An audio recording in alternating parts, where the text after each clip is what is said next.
Bismillahirrahmanirrahim. Assalamualaikum warahmatullahi wabarakatuh. Alhamdulillah wa syukurillah mitra-mitra kaum dangu sadayana urang basi kana tiasa patepang dangu deui tiasa sasarengan deui sok sanoes mung di Jomantara. Alhamdulillah dina dinten ayeuna urang neraskeun dianca dongeng anu ketunda dina dinten kamari jajarna si Kamileung dina dinten ayeuna teh bagian anu ke-75. Para mitra kaum dangu sadayana, Prabu Amangkurat anu memang geus taluk dina waktu harita. Anu nganyantakeun diri na bakal patuh tur taat kana naon parentah di Raden Panjisanan. Kaayaan di eta nagara anu geunjleung tangtuna. Sebab rajana anu patuh tur taluk ka hiji jalma anyar pinanggi anu ngaran Raden Panjisanan. Di waktu ka waktu kaayaan anu terus-terusan heboh nepikakeun kadenge ka kerajaan-kerajaan lain. Yen kerajaan anu gede, kerajaan anu gagah sakti anu kuat Prabu Amangkurat di kerajaan Mura Pakuan geus ditalukeun ku hiji satria anu lain di kalangan raja. Jelas ngajadikeun timbul pertanyaan kasaban-saban satria anu ngadengena. Di waktu ka waktu Raden Panjisanan jeung Nyimas Dewi Keningan anu ayeuna geus sapakat manehanana bobogohan antara Panjisanan jeung Dewi Keningan anu sarua mika cinta teu mika bogoh. Nya kitu Dewi Keningan anu sarua mika deudeuh ka Panjisanan. Anu ting kunaon Dewi Keningan sanajan anu mika cinta teu mika deudeuh oge aya rasa anu beda dina hatena. Henteu sagemlengna mika cinta tur mika bobogohna ka Panjisanan anu memang gagah tur sakti. Aya nyangkaruk anu rasa beda dina hate leutikna nu paling jero mah memang hatena teu merean. Teuing kunaon, teuing kumaha. Panjisanan anu kerjasama jeung Dewi Keningan anu ngajarkeun pangabisa anu masalah urusan agama Islam. Anu dua-duana boh Panjisanan atawa Dewi Keningan anu ngabogaan dadasar turu hukum-hukum Islam tangtuna anu diterapkeun di eta nagara. Nepikakeun eta nagara teh heuleut sababaraha waktu meunang sababaraha bulan eta nagara geus ngacangelek jadi nagara Islam. Kaayaan rahayatna anu memang geunjleung lantaran teu nyangka eta karajaan teh anu baheula nepi ka sieun anu nagarana disebutkeun Mura Pakuan anu bengis rajana Prabu Amangkurat, patihna Bering Besi sedengkeun Senopati sarua ngan pedah Senopati mah anu mimah ka rakyatna. Tapi da sanajan mihak ka rakyatna oge tetep we Senopati ti kerajaan Mura Pakuan teu bisa leuwih ti kitu sabab nganut kana anu jadi raja. Disaprak harita geus kurang leuwih aya sababaraha bulana Raden Panjisanan kakocapkeun anu geus ngawasa tur mere kabeh elmuna. Sanajan teu nepikakeun kasebutkeun hebat, tapi santeuna ilmu kaislaman ti Panjisanan jeung Dewi Keningan anu ngabantu geus nyerap karahayat para penggawa jeung para pamimpin ti kerajaan. Mantuknya diresmikeun yen eta nagara teh jadi nagara Islam. Kerajaan Mura Pakuan anu baheula bengis ayeuna geus teu bengis deui. Kerajaan Mura Pakuan anu dirajaan anu tetep ku Prabu Amangkurat ayeuna anu jauh leuwih bijak tibatan samemehna. Samalah Adipati Semplur. Adipati Semplur sanggeus nganyahokeun kerajaan Mura Pakuan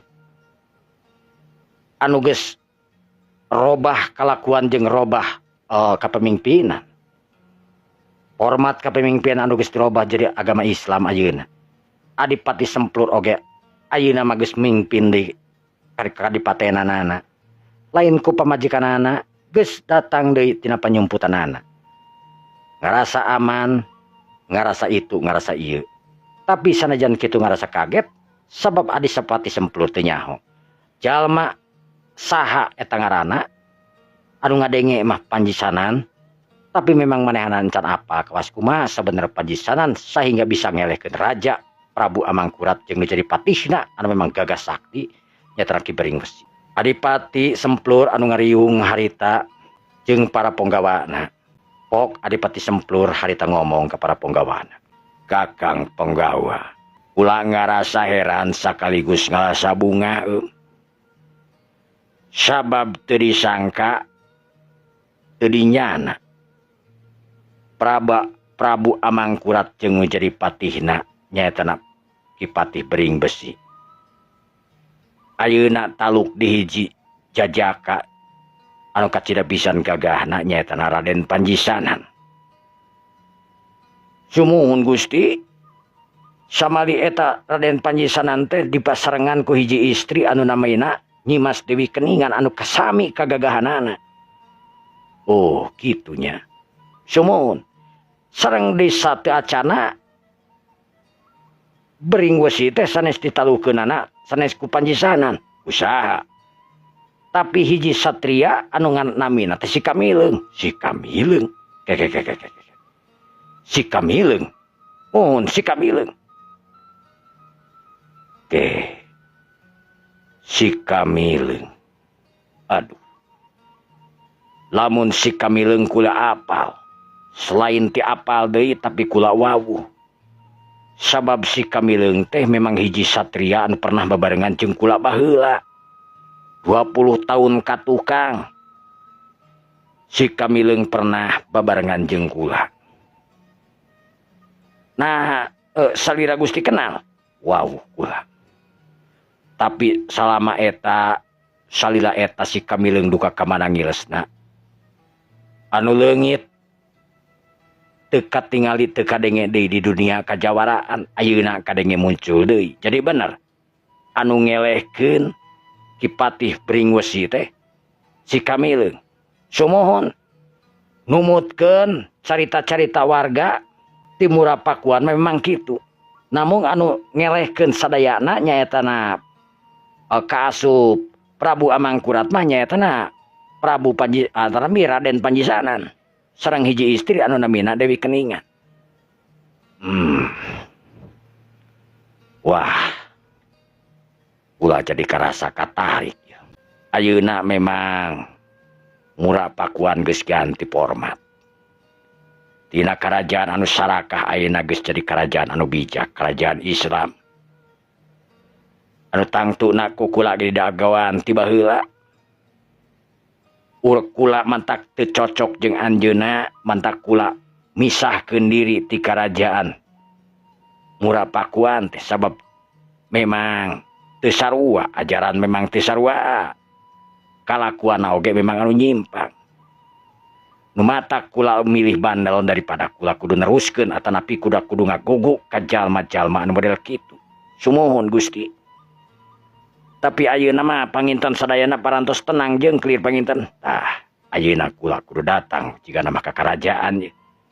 Nyaho kerajaan Murapakuan geus sarua jeung kaula ka agama Islam. Kula oge kudu ngobrol tangtuna jeung Gusti Prabu Amangkurat ye. Sumohon iraha kitu Gusti bade ka ditu. Jiga-jigana mah 2 poe deui kula bakal ka ditu. Siapkeun pasukan pikeun urang init ka daerah ditu euy. Ka kota raja. Sabab kula geus dilana keranan ieu. Henteu ka kota raja.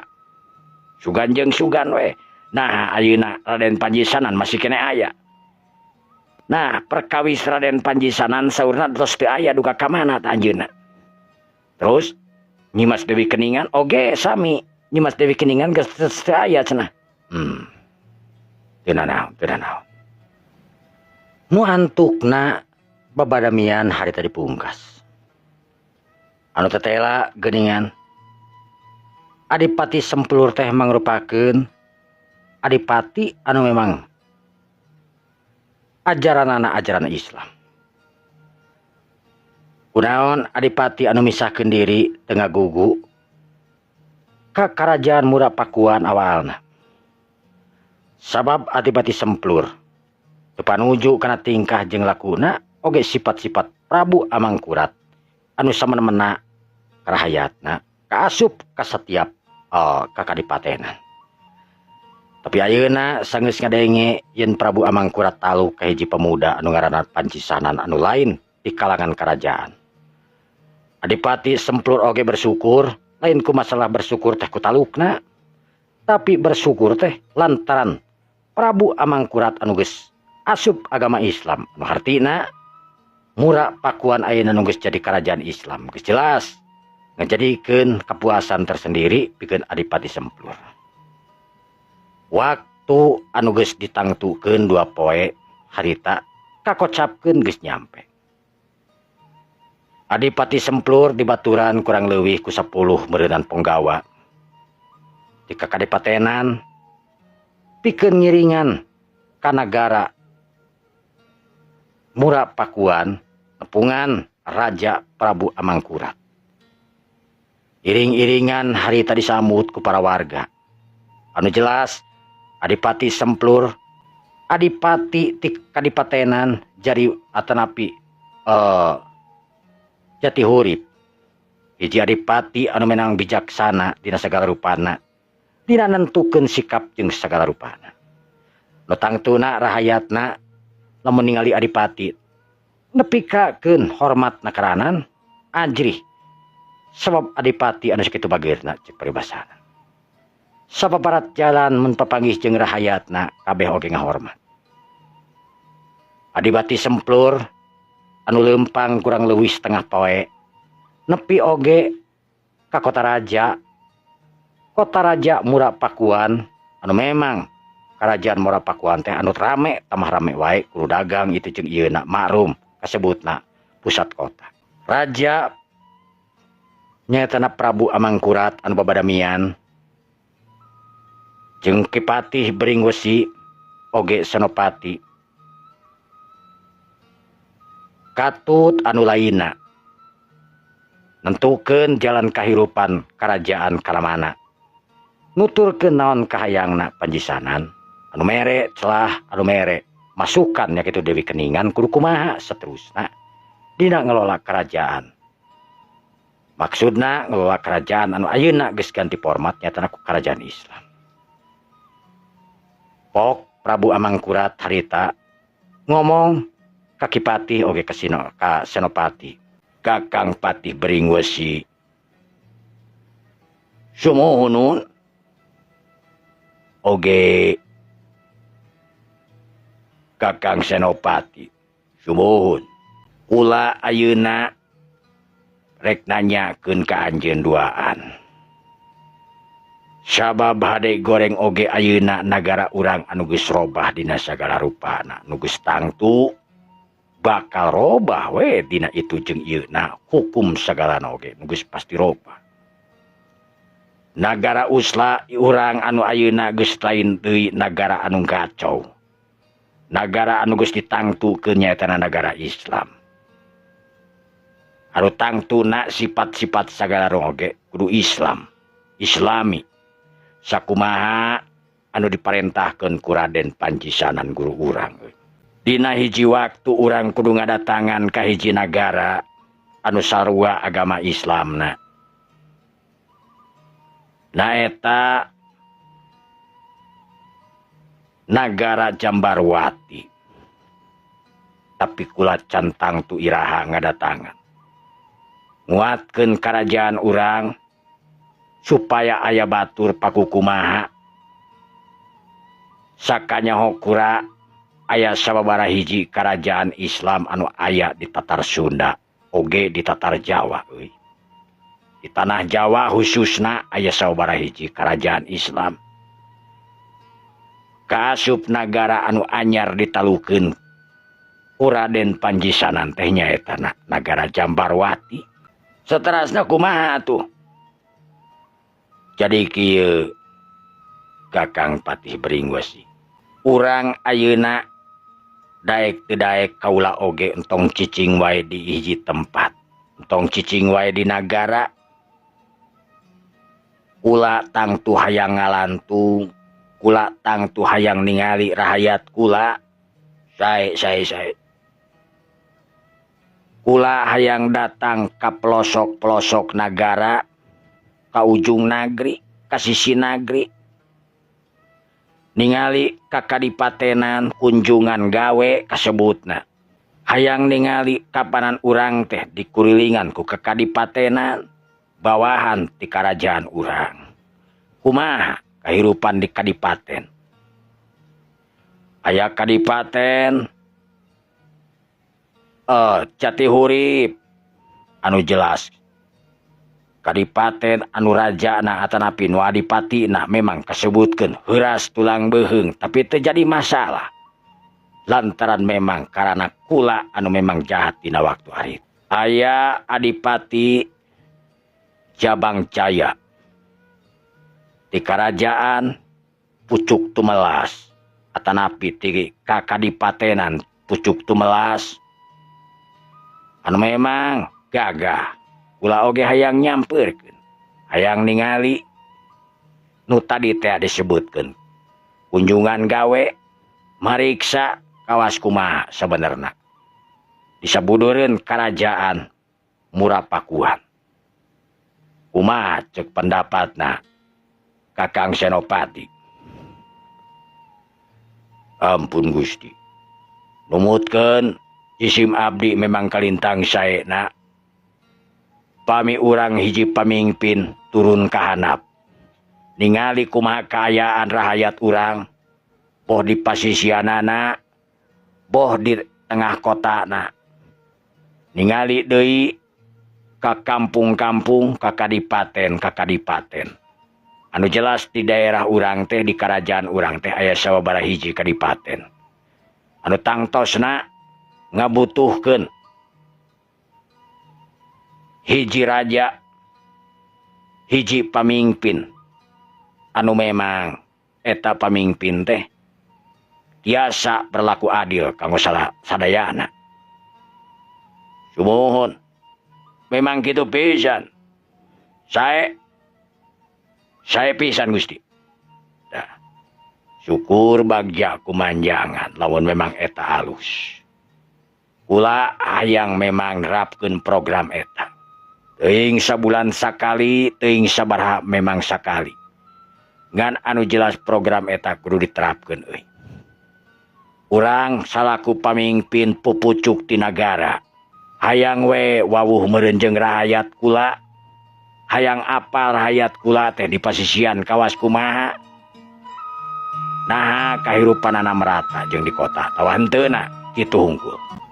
Palamitra kaum dangu sadayana. Sedengkeun di kota raja, di luar di alun-alun kerajaan.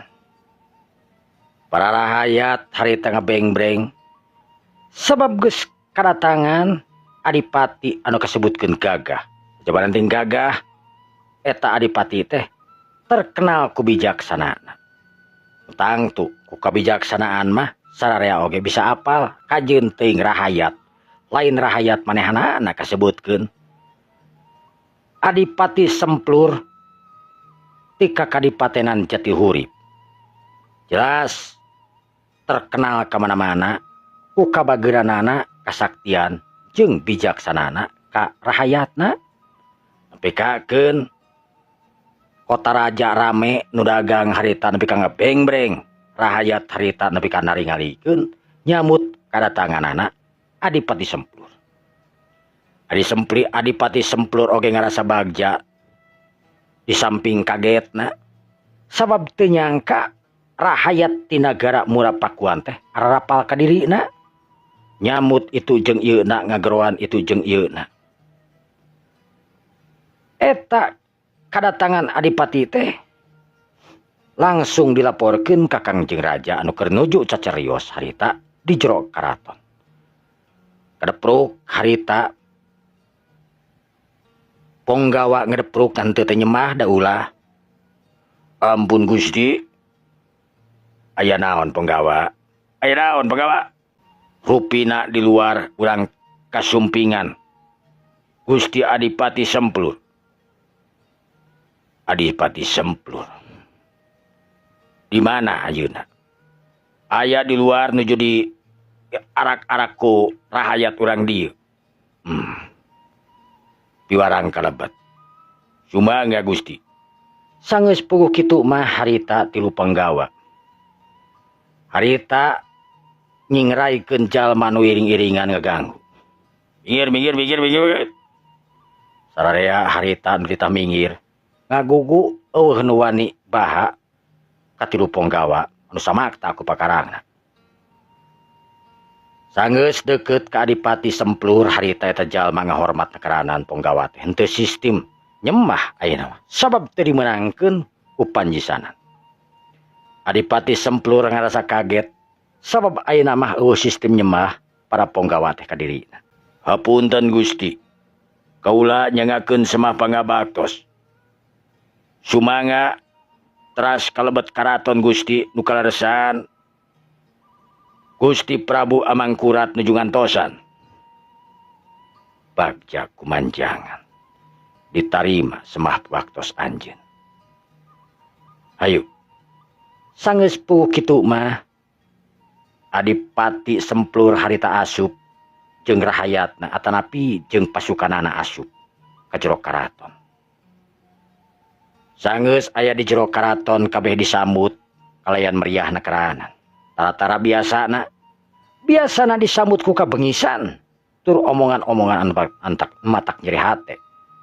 Kipati Bering oge Senopati sarua biasana kawas kitu. Prabu Amangkurat harita cengkat. Bagea Yai Adipati Semplur, bangga calik. Hatur nuhun Gusti. Kaula nyangakeun semah pangabaktos ditarima. Bangga calik. Gusti Adipati. Sumuhun Kakang Bering Besi. Kumaha Kakang Amangkurat? Sehat. Alhamdulillah pangestu. Sawangsulna Adipati Semplur kumaha ayeuna? Saurna Adipati Semplur, Yai Adipati teh cenah. Aya kana sababaraha sihna ningalkeun kakadipatenan tur anu ngemban tugas teh nyaetana Prameswari Semplur. Sumuhun Kakang. Tapi alhamdulillah abdi ayeuna parantos mingpin deui ka kadipatenan. Alhamdulillah bagja kumanjangan. Kakang Amangkurat, kaula nguping jelas. Saurna di karajaan Murapakuan teh kamari aya gejrog saurna. Sumuhun. Memang di kerajaan Amangkurat aya kagejlogan sababaraha sasih ka tukang netos kalangkung. Tapi alhamdulillah eta kagejlogan teh tiasa dibereskeun sadayana. Kumaha tiasa dibereskeunana ieu teh Kakang? Yai dibereskeunana ku kasadaran. Sagala rupi ku kasadaran mah tangtos biasa beres. Sapertos kaula anu keukeuh ti keukeuh kana pamadegan kula. Yen karajaan Murapakuan teh moal arek robah pamadegan, tapi nyatana kula oge sadar sanggeus disadarkeun ku hiji lalaki Raden Panjisanan jeung hiji putri anu namina Nyimas Dewi Keningan. Sehingga kula ayeuna bisa marentah deui Murapakuan kalayan kula tenang hate, tenang pikiran, jiwa kula oge ngarasakeun jiwa anu memang jauh beda tina asalna. Kasup Kakang Bering Besi oge Kakang Senopati tang. Oh janten kitu. Alhamdulillah syukur bagja kumanjangan.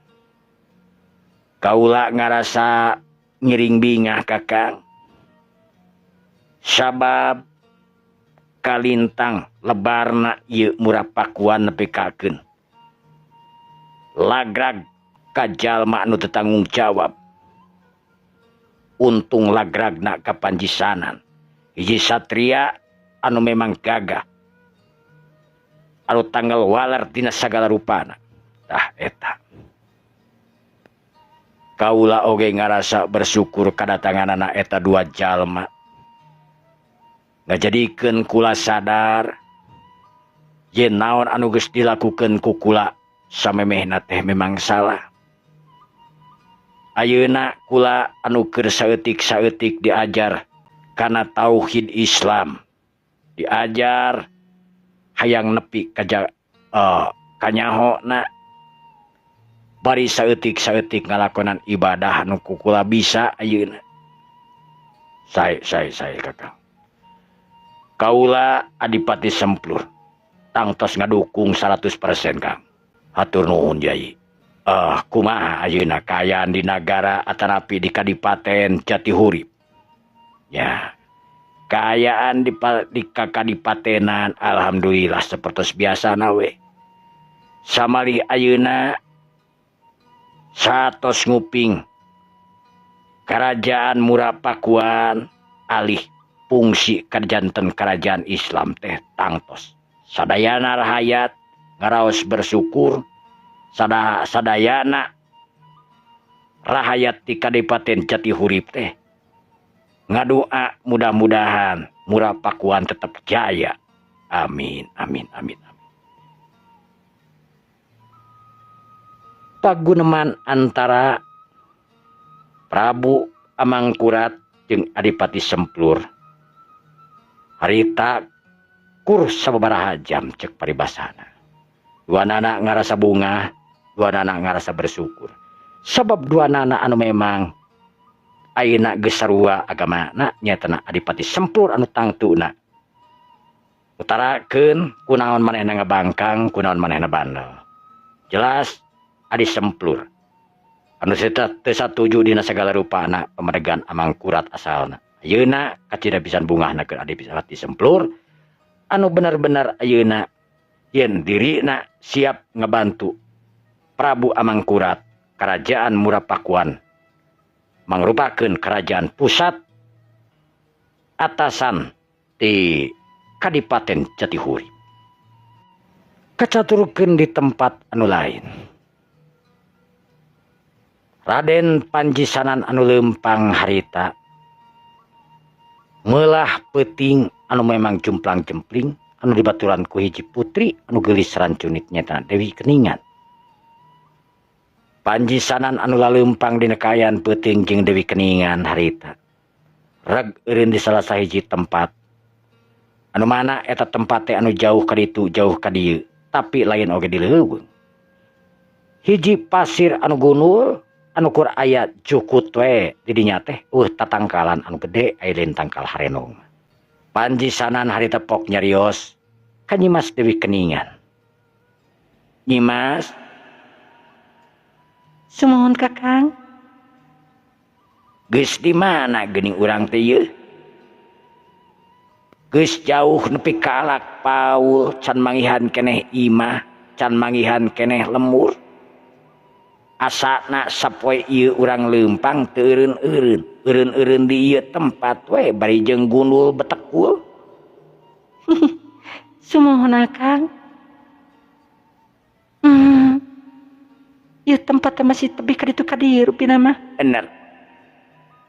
Ka ditu gunung, kabelah dituna lamping. Kabelah hareupna deui katingali teh poek mongkleng buta rajin teh lir ibarat leuweung. Tetel. Hayu urang teruskeun deui leumpang ieu. Kagok leumpang sapopoe jeung sapeuting we ieu mah. Nah, urang moal lompat kitu Kakang. Teu kedah. Etang-etang olahraga geulis. Sumohon Kakang. Wantukna dua nana harita leumpang deui. Dewi Keningan anu ngiclik tukangeun Panjisanan harita. Tidaekeun leumpang hareupeun Panjisanan sabab Panjisanan oge nolak lamun memang Dewi Keningan leumpang di hareupeunana. Sok loba godaan cenah. Lamun ngiringkeun awewe mah komo dibari jeung geulis ngahiliwik seungit. Matak Panjisanan tidaekeun leumpang di hareupeun awewe tarapi ditukangeun Dewi Keningan. Kajeun dina kaayaan kumaha oge. Kadieu ngareneng cek paribasana. Ngan kulantaran eta jalan setapak nu kapaksa we Panji Sanan anu leuwih ti heula leumpang. Duanana anu laleumpang harita bari ngararobrol we. Meulah suasana anu peuting sepi jempling. Gaurna soramaung ti kajauhan geus sering kadenge. Tapi teu ngajadikeun duanana keung atawa sieun teuneng ludeung duanana oge sabab duanana oge ngabogaan aji kasaktian anu hebat tangtuna anu memang langka musuh anu pasti ngelehkeun kamanehanana. Lempang anu geus sakitu lilana nu antukna jog anyog ka hiji tempat. Eta tempat mangrupakeun hiji perkampungan anu katingali perkampungan teh sanajan dina kaayaan tengah peuting ge bet loba jalma anu laliar. Reg Panji Sanan harita eureun nya kitu deui Dewi Keningan. Ieu teh kampung naon cenah? Kaayaanana tengah peuting, tapi kunaon jalemana siga anu teu sarare geulis? Sumuhun Kakang. Aneh. Tapi geningan teu katinggalina da nyata atuh. Ya kampung teh. Nepi ka karamena kelanan aya naon sih? Cek Dewi Keningan harita bari neuteup ka jauhna. Dewi. Sumuhun Kakang. Kakang jadi curiga ye. Hayu urang ngagunakeun aji siluman ye supaya teu katingali ulah nimulkeun kaributan. Urang ningali we kaayaan di perkampungan teh kawas kumaha. Sumangga Kakang. Wantukna harita duanana ngawatek aji siluman. Sanggeus duanana harita ngakecilikeun suku tilu kali. Les cirim duanana harita ngiles ilang tanpa karana. Jalma anu gagah sakti model Panji Sanan anu geus tangtu ngabogaan ilmu siluman. Nya kitu Dewi Keningan anu tangtuna beda aliranana meureun antara Panji Sanan jeung Dewi Keningan ngan ngaranna we nu sarua aji siluman, aji paragi ngaleungit tangtuna. Duanana harita leumpang asup ka pilemuran. Katingali jalma-jalma di pilemuran harita anu pakaianana kahanapna anu mararake sarung. Sameluhureun tuur sedengkeun kaluhurna mah kurtibah buligir hungkul. Sedengkeun ari huluna katingali mararake totopong kabeh seragam kawas kitu. Panji Sanan anu nangtung mancu harita bari Noel ka Dewi Keningan. Tingali geulis sapertosna ieu teh aya riungan anu khusus dilaksanakeun dina wengi ieu. Tuh, istri-istri sadayana ngabring anu tanpa busana pur tinggal kahanapna we hungkul sapotong. Sedengkeun kaluhurna mah jelas-jelas teu nganggo naon-naon. Nah, memang adatna sapertos kieu atawa memang ayeuna nuju aya naonnya itu tuh tinggal itu. Kakang. Rupina mah aya korban dina dinten ayeuna panginten. Itu nu digotong tingali. Oh. Cida na ayeuna memang keur maleman kurban. Keur maleman korban jiga nama ieu. Na keur naon fungsina. Cik urang dangukeun obrolanana kumaha ieu. Sumangga Kakang. Duanana harita ngadeuketan kalebah jalma nu ngariung di tengah-tengah seuneu anu ngagekebur. Di atas seuneu teh aya liang anu kadituna teuing ka mana mangrupakeun guha leutik. Tapi lamun ditilik-tilik eta guha teh nepi ka leucir siga aya nu sok biasa kaluar. Katingali jalma anu anu jangkung badag nu sarua teu make pakaian. Kur kahanapna hungkul make sarung. Kulitna hideung sedengkeun leungeun beberehilan. Eta jalma teh katingali dina teuteupna ge mon sorong seukeut nakeranan. Ayeuna malam di ieu tempat dina peuting ayeuna lemur urang nusa tahun sakali tangtuna diayakeun pangorbanan.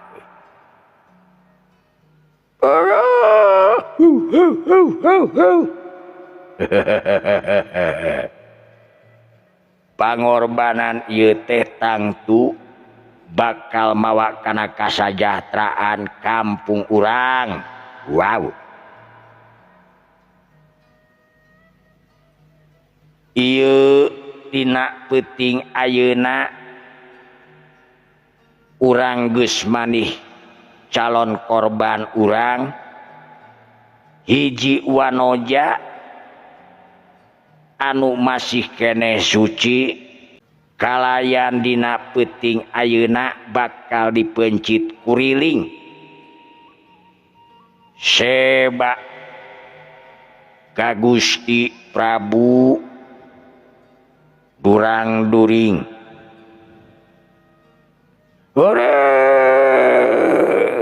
Taku kituna sok kadiekeun eta euy. Persembahan urang teh urang pasihkeun ka Gusti nu sok nyalametkeun urang Gusti Prabu durang during. Ieu teh bade dipencit ayeuna teu moal. Dipencit ayeuna da ieu mah moal liat sabab budak parawan anu keur mejeuna mengkar kembang awakna anu seungit nu tangtuna kasal kaseuseup ku Gusti Prabu durang during. Sok kadiekeun ieu ieu seuneu geus ngababela urang pencit mimiti ayeuna.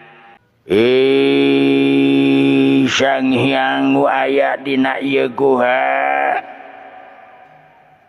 Gusti Prabu durang during kula nyangakeun semah pangabaktos. Ieu persembahan parantos disadiakeun anu mudah-mudahan sing janten manfaat tur kasajahteraan ka kampung ieu. Mangga Gusti sok kadiekeun tah cik pedogna ka dieu tah ka dieu.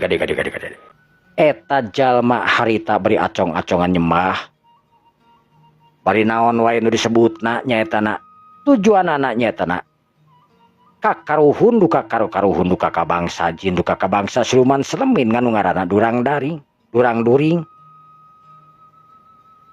Eta budak wanoja anu di dangdanan tapi digolerkeun di talian leungeun suku jeung awakna supaya tong obah itu jeung ieuna. Eta ja budak parawan teh kur tibah ngereh we ceurik teu bisa kumaha geus teu bisa ngagorowok sabab geus beak napasna tangtuna geus beak sorana oge geus eueuh tanaga pikeun ngagorowok. Eta budak parawan teh teu sirikna ditaranjangan kabeh teu dipakean itu jeung ieu kur dina larangan nawe hungkul anu ditempelan saeutik bahan. Eta budak parawan diasongkeun kana luhureun seuneu anu persis dina bibir guha cong eta budak parawan teh dicemah. Sejak kaula masrahkeun ieu wanoja anu janten persembahan kanggo kamaslahatan kampung ieu. Mangga Gusti Prabu durang during kaula nyangakeun ieu ragana nu tos dipencit engkena di ala jajantungna dikecrok polona dibetot letahna panona we dicolok nyai geulis anaki deudeuh teuing ulah karasa karunya tapi teu bisa kumaha sabab ieu geus jadi katangtuan anjeun anu geulis bakal jadi persembahan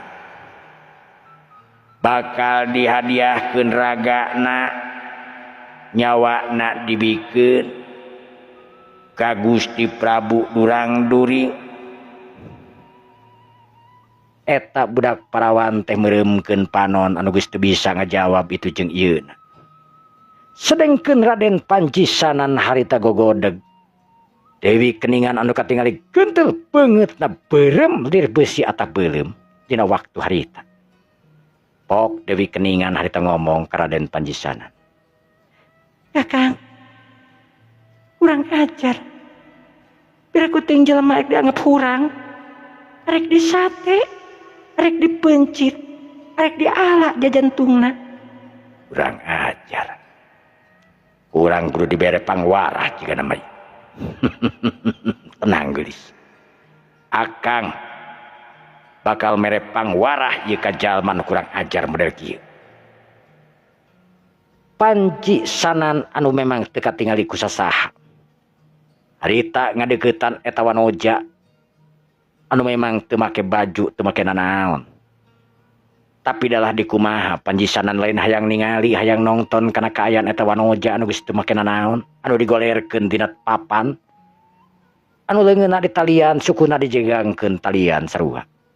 Lamun teh mah disidik-sidik da mantap hayang sararea agat. Tapi dalah dikumaha Panjisanan memang tugas. Panjisanan harita nu ngajiad eta wanoja. Dak dumadak eta wanoja buringas sabada harita. Sanggeus dijiada ku Panjisanan. Corelat Panjisanan harita ngacorelat ngadeuketan deui ka Nyimas Dewi Keningan. Dewi Keningan anu imut ngagejel nyu ngarti kana naon anu rek dilakukeun kudu jadi kabogohna, kudu jadi bebendena Panjisanan. Eta wanoja anu keur disemah-semah ku warga-warga sakabehanana, anu disandarkeun harita dina deukeuteun seuneu. Dak dumadak buringas awakna anu kuat sabada harita. Ngarasa awakna boga tanaga eta wanoja berat. Tali nu dibelitkeun dina leungeun harita dicengut sabada harita. Tanagana dikaluarkeun digibegeun awakna. Belos polonyon. Eta wanoja anu geus teu make naon-naon teh harita bisa ngalaan suku leungeun jeung sagabana. Atuh puguh we sakabeh nu aya di dinya bengong heran kunaon ieu jalma wanoja anu ngaranna Nyi Situah teh jelas ayeuna geus nangtung bebas tanpa busana. Sararea ngarasa leuwas lain ngarasa leuwas pedah nangtung tanpa busana di hareupeun maranehanana. Tapi bisa na bebas ti ieu jalma cacakan tali teh nu kacida kuatna tambang anu kasida pisan wedelna nu tangtu tong boro-boroning ku sipating ku saurang 10 urang pikeun ngabenyeng atawa 100 urang pikeun ngabenyeng eta tali geus tangtu moal bisa leupas ku kuat-kuatna tali.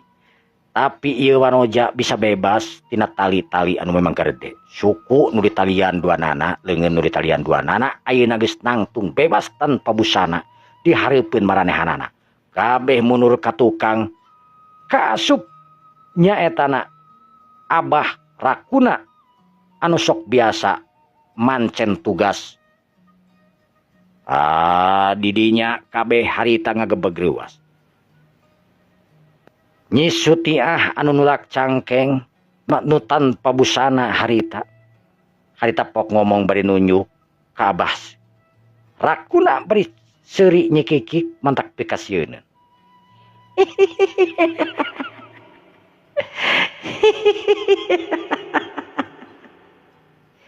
Abah Rakuna oke jeung rahayat di desa kabeh. Kula Nyi Sutiah anu bakal ngabales kakabehan anjeun anu geus ngajenjeri ka kula.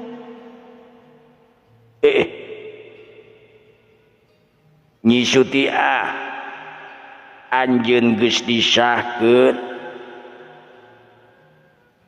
pikeun jadi alat persembahan anu baris dihadiahkeun ka Gusti Prabu Durang Daring.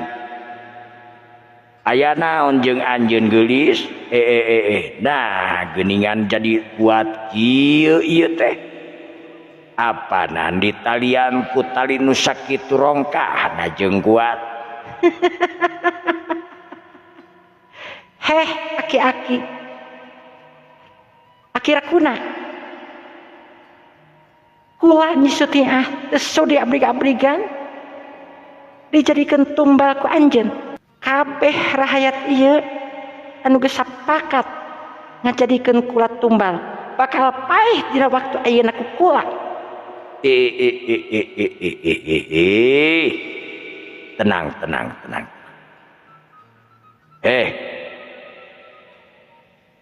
Rahayat ulah cileureut ulah cicingeun ieu teh tewak waktuna bisi kaburu beak geuwat tewak euy harus baca tuh sakabeh jalma harita nu didinya nangtung buru-buru rek newak anu geulis anu geus teu make pakaian saeutik-eutik acan harita jalma didinya anu antusias muru ka Nyi Mas Sutnya terbe ka Nyi Suti sedengkeun Nyi Suti adu geus nyaho dirina diburu ku warga-warga rek ditewak harita diri ibarat anu ngabogaan kekuatan anu sakitu hebatna leungeunna anu memang meber tur meta ka hareup ngacengkangkeun ngaliwatan tanaga anu kuat nakaram hiu dada saurang jalma harita ditahan eta dada saurang nu ditahan teh nepi ka keun ngakibatna jalma nu ditukangeunana oge milu katahan tur ngagebruk sakabehanana ibarat didorongkeun ku tanaga anu sakitu dua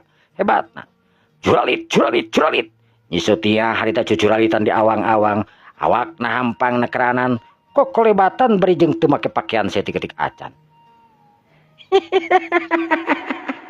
Namun besa tewak kurang.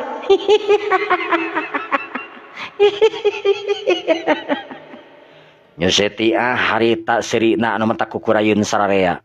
Sedengkeun akirakuna anu minangka pamimpin di eta pedesaan anu jadi tukang tumbalna minangka kuncen meureun anu ngabogaan aji kasaktian anu hebat. Nangtung mancuh dina tangtungan bari neuteup kanu geulis Nyi Suti nu teu make pakaian naon. Abah rakuna kumetap bibirna ayeuna mah. Bari pok ngomong. Nyi Suti Tete lah teu nyangka anjeun lamun boga kamampuan tur kahebatan model kitu. Abah rakuna ayeuna mah jadi lebar mikeun anjeun. Geus kanyahoan kieu mah mending keneh dikawin ku abah daripada dibikeun ayeuna mah. Nyi Suti wayahna anjeun ayeuna kudu cicing demek deui niat ingsun cabarung patung balak tungting biliki cipi kiliki siming kicik cerut cicing anjeun ulah ingkah kaditu kadieu mangnung kalibung dangdung bangdung tangdung tangtung bisa kara-kara genian. Hei Nyi Mas Sutina. Ayeuna anjeun geus teu bisa itu jeung teu bisa ieu kukula. Lebar neang gantina mending dikawin kukula ieu mah duh anu sampulur alah anu kot bekah. Gelis cambranik langgung alam dungkung mau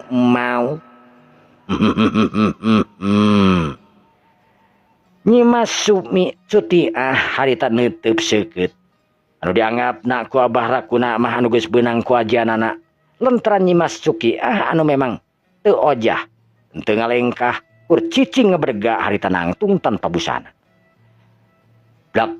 Blak abah rakuna harita leumpang ngadeuketan ka Nyi Suti. Sedengkeun rakyat nu lain anu tadi tinggal lebru harita geus sarudang deui nararangtung neuteub seukeut ka abah rakuna anu ngadeuketan Nyi Suti. Leungeun bah rakuna harita ngagarayam arek nyabak kana fungsi-fungsi alat-alat Nyi Suti anu teu make pakaian. Tapi teu disangka Nyi Suti harita siu geplak dampal leungeun Nyi Suti harita ngageplak kana leungeun atarpi kana pipina abah rakuna siu plak Akiruki Rakuna hari tengah kuak lantaran keplakan nyisukina anu ngajadikeun tampak lantai dampalengen tapak dampalengen 5 harita nampel dina palebah pipina Abah Rakuna. Kurang ngajar sia, wani-wani mangke deung nampiling aing sagala rupa.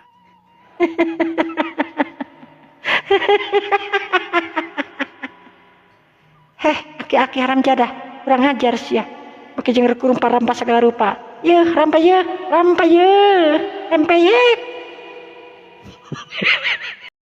Abah Rukana anu mundur ka tukang sababaraha lengkah lantaran karasa panas ngagempeng harita hideung dina pipina. Dina hatena Abah Rakuna harita ngomong, aneh. Kunaon ieu nyisuti teh bet bisa gagah kieu. Aneh nu sok padahal tadi mimiti dileulesan ku aing. Teu ngalawan sutak saeutik acan tawa pura-pura. Aneh bin ajaib tapi memang kenyataan. Nyisutina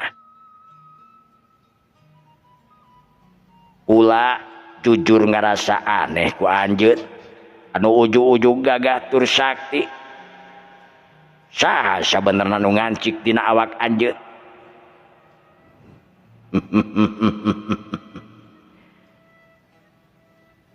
Sabenerna nu ngancik dina awakna nyisutina Ula Raden Panji Sanan. Barang ngadenge Raden Panji Sanan teu sirikna ngalalajret jika ucing nu ditojok sebool. Sararea mundur ka tukang nu sawarena mangabecir lumpat. Sabab Raden Panji Sanan teh jelas-jelas geus dikanyahokeun ngaranna hiji satria anu geus ngeleh-ngelehkeun raja anu gagah tur sakti. Gusti Raden Panji Sanan, kaula Panji Sanan anu aya di satukangeun nyisutina. Beres harita ngomong cangelek 2 jirim harita geus katingali. Panji Sanan anu nangtung mancuh dina tangtunganana jeung hiji wanoja anu namina Dewi Keningan. Nyimas Dewi Keningan nyampeurkeun harita ka nyisutina. Bret. Harita aya sababaraha hiji bahan anu didinya, kain anu didinya harita dialungkeun ka nyisutina. Nyisutina anu bengong harita lantaran memang meureunan geus eueuh di pangartina. Sabab tadi memang dieusi hunggul. Ayeuna nyisutina anu ngarasa kasieun Kuragiru harita nyokot simut jeung sajabana nu aya di dinya pikeun nutupan awakna anu memang teu make naon-naon. Nyimas, saha salerosna Nyimas teh? Kaula Nyimas Dewi Keningan anu siap ngabebaskeun anjeun geulis. Ceuk Nyimas Dewi Keningan anu teu jauh beda umurna teh jeung manehanana. Tapi karisma na hungkul we nu beda teh. Karisma sahiji saurang ratu tangtuna mah bisa leungit. Sedengkeun Panji Sanan anu nangtung mancuh harita neuteub seukeut ka warga desa eta anu malalunur ka tukang. Kasup Abah Rakuna. Anjeun Bah Rakuna. Titah saha anjeun ngorbankeun manusa nu teu tuah teu dosa, nu lain korban sedengkeun anjeun sesirian.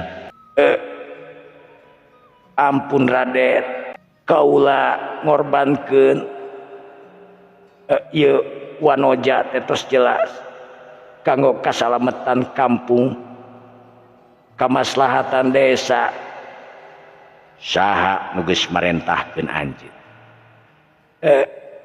Prabu Durang During. Di mana? Di negara Petayan. Sumuhun Gusti.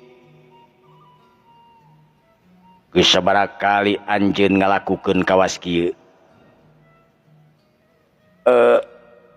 Aya kana 5 atanapi 3 kali na Gusti. Kurang ajar. Apal perbuatan kieu salah? terang kunaon dilakukan. Pami teu dilakukan bakal datang bala bencana. Yakin anjeun percaya? Yakin Gusti? Anjeun apal saha nu nyiptakeun anjeun? Teu terang Gusti. Dengekeun. Ieu berlaku ka sakabeh desa. Warga desa nu aya di dieu. Dengekeun. Anu nyiptakeun anjeun teh Allah Azza wa Jalla. Urang diciptakeun lain kur ulang hungkul tapi sakabeh makhluk anu nyawaan. Bumi, langit katut eusina Sang Holik anu nyiptakeun. Sumuhun. Terus piraku anu nyiptakeun ka urang Allah ai anjeun nyembah kasalian Allah. Teu terang Gusti. Kaula ngahampura ka anjeun ayeuna kusabab anjeun tangtu can apal. Tapi lamun anjeun geus apal terus ngalakukeun anu sarua hartina nangtang ngaranna. Setiap jalma anu can apal kaula ngamaklum. Tapi lamun geus apal teu daek ngapalkeun hartina kurang ajar. Sumuhun Gusti. Dengekeun Abah Rakuna. Fungsi anjeun dieu pitempatan naon? Ampun Gusti. Kaula dieu pitempatan teh mangrupakeun pamangku adat dieu pitempatan. Komo deui kitu. Na anjeun teu karunya karayat anjeun ieu hiji wanoja anu disiksa nepi ka ditaranjangan arek dipencit dibikeun ka makhluk lain. Ampun Gusti. Keun kaula ngamaklum ka anjeun sanajan memang anjeun salah sabab anjeun tangtu teu apal. Imala ayeuna kieu. Ayeuna anjeun geus apal yen kalakuan kieu teh salah. Nah rek dilakukeun deui. Gumantung durang sareng during. Gumantung durang jeung during.